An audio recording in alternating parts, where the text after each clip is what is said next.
Hello and welcome back to another episode of the Creative Coach YouTube and podcast. I'm going to link the podcast in case you didn't know I had one.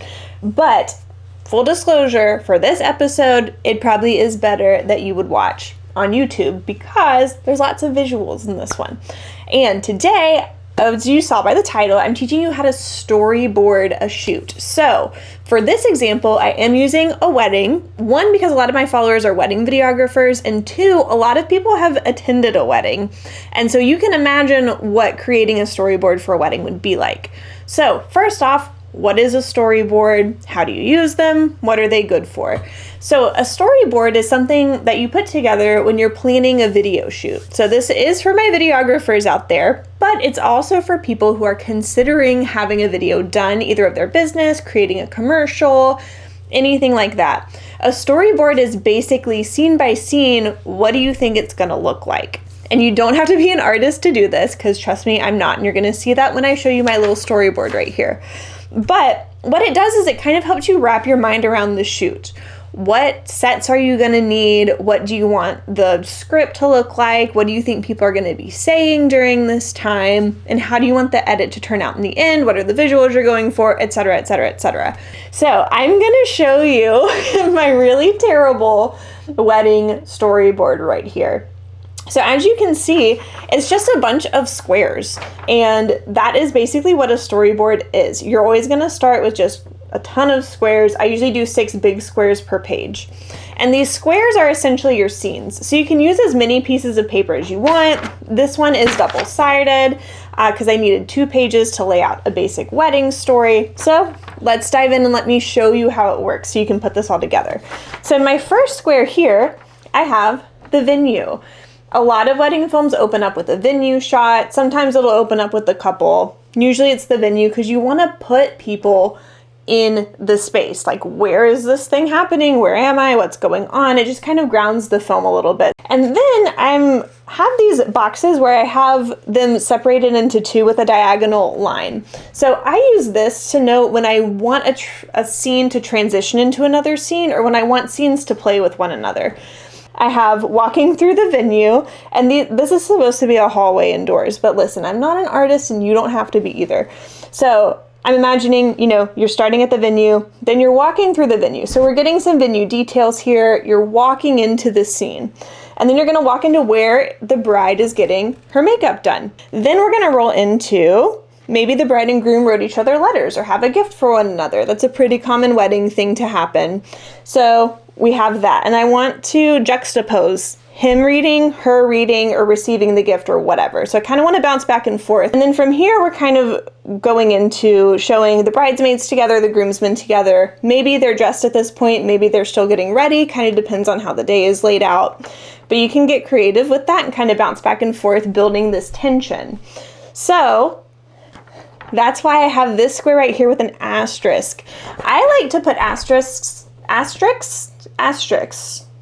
like to put asterisks on the scene that I want to kind of be like, you're building tension to this scene.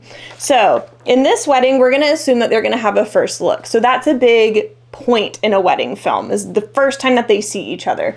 Sometimes it's a first look, sometimes it's going to be at the ceremony. So for this wedding, we're going to assume that they have a first look, which is where you see each other before the ceremony happens. You kind of get your jitters out and spend a little bit of time together.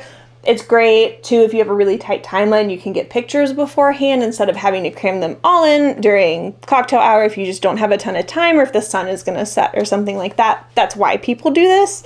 So anyway, we're going to assume they're going to have a first look. So all of this, getting ready, reading these letters, seeing each other, you're building up to this moment. That's why I have an asterisk on it. And I would recommend that you do the same when you're storyboarding, because then you know, like, this is a big moment. So like the music has to fit. I have to build up to this. So first look, and then we're gonna roll into portraits. Pretty standards. From portraits, I think I'm gonna go ahead and roll into the ceremony. I do have asterisks here on the ceremony because this is another big moment. So when you're thinking about building climaxes to a film, you can have more than one, but you have to give them the appropriate response. So if you're gonna have a first look and a ceremony, the first look is a moment. Like, that is a really special moment, but the ceremony and like the kiss at the ceremony, that is most people's huge moment in the film. Like, that's where the music is the best and the highest, and like everybody's pumped. Or you bring it down and you make it like really somber, so people are like, oh my gosh, that's such a sweet moment. Either way you want to play it, that's both like building up to this climactic moment of the ceremony and the kiss, like officially being married. So I do have an asterisk on the ceremony for that reason as well.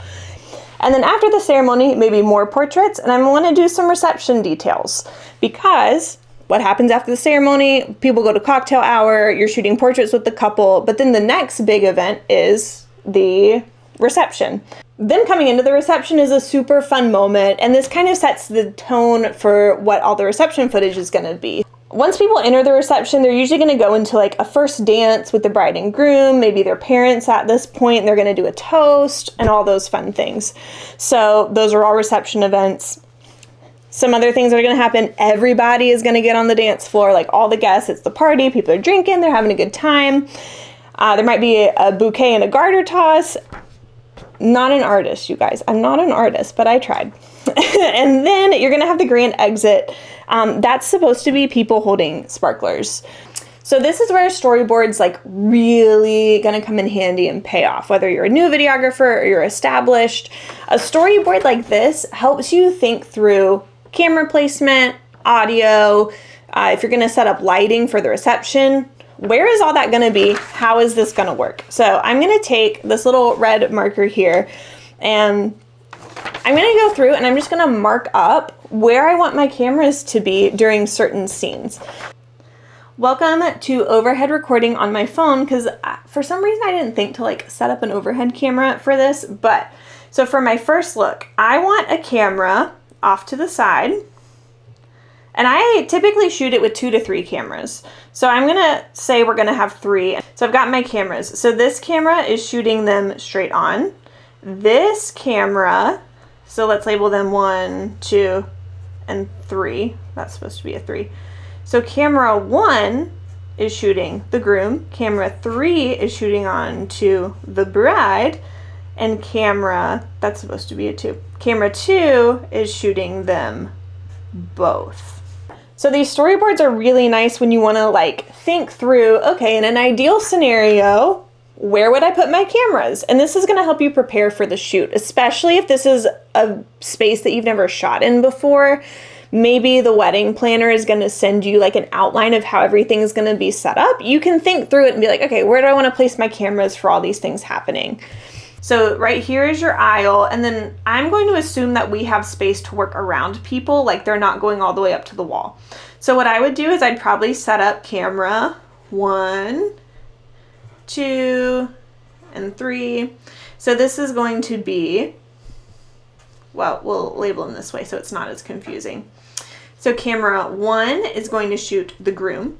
Camera 3 is going to shoot the bride, because they're on our corners. So you want to be shooting over the person's shoulder, because you want their face to face the camera, which is why camera 3 is not shooting the groom, because you're going to get the back of his head. Camera 1 is shooting the groom because it's going to get his face. Camera 3 is shooting the bride because it's going to get her face.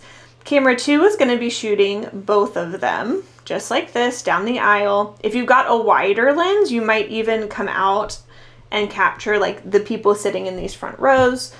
But typically camera 2, this is going to be your safety cam. It's going to be shooting down the aisle. So camera 2 is kind of getting all of this in here. If you have a 4th camera, and I recommend shooting a ceremony with like as many cameras as you can. So let's say you have camera 4, you would stand here as they're coming down the aisle, and then you're going to run away. And then you can set up camera 4 kind of on the edge of the aisle. If you have 5 cameras, I would set up camera 5 like way over here. So this is another way that you can use storyboards to think through where your camera is going to be. If you have a second shooter, where is their camera going to be? How do you want to play this? So I've got my yellow pen. I'm going to use this to kind of show lighting. And back to our overhead camera. So I like to shoot into people in the background because it's fun to watch people watch them dance. So with that being said, I want to set up my lights off to the side. I like to cross light people. So these lights are going to shine like this For my camera placement, because I want people to be in the background, I'm gonna have a camera here, and then I'm probably gonna have a camera off to the side. Maybe that's like a wider safety angle, or if I have a second shooter, this is gonna be them. Maybe they're gonna be on a gimbal so they can like run around or whatever. So I typically have a wide and a tight angle. So we're gonna have cameras 1, 2, and 3. So camera 1 is I'm gonna try to shoot like as much of the venue as I can with camera 1. Camera 2, I try to shoot them from like the waist up.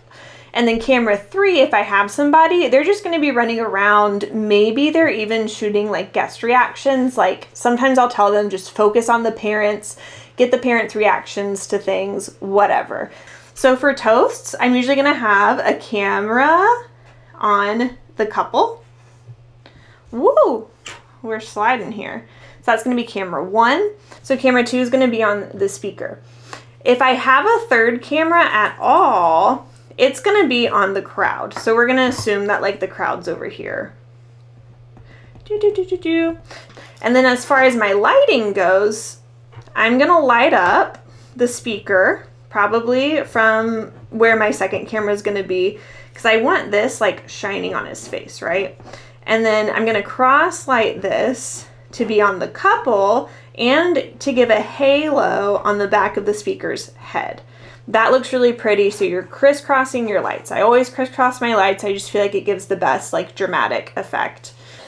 This was a really long video, so sorry. If you want to listen to the podcast about other stuff, I am going to link it below, but this one's probably not going to make it onto the podcast because you really have to see what I'm doodling.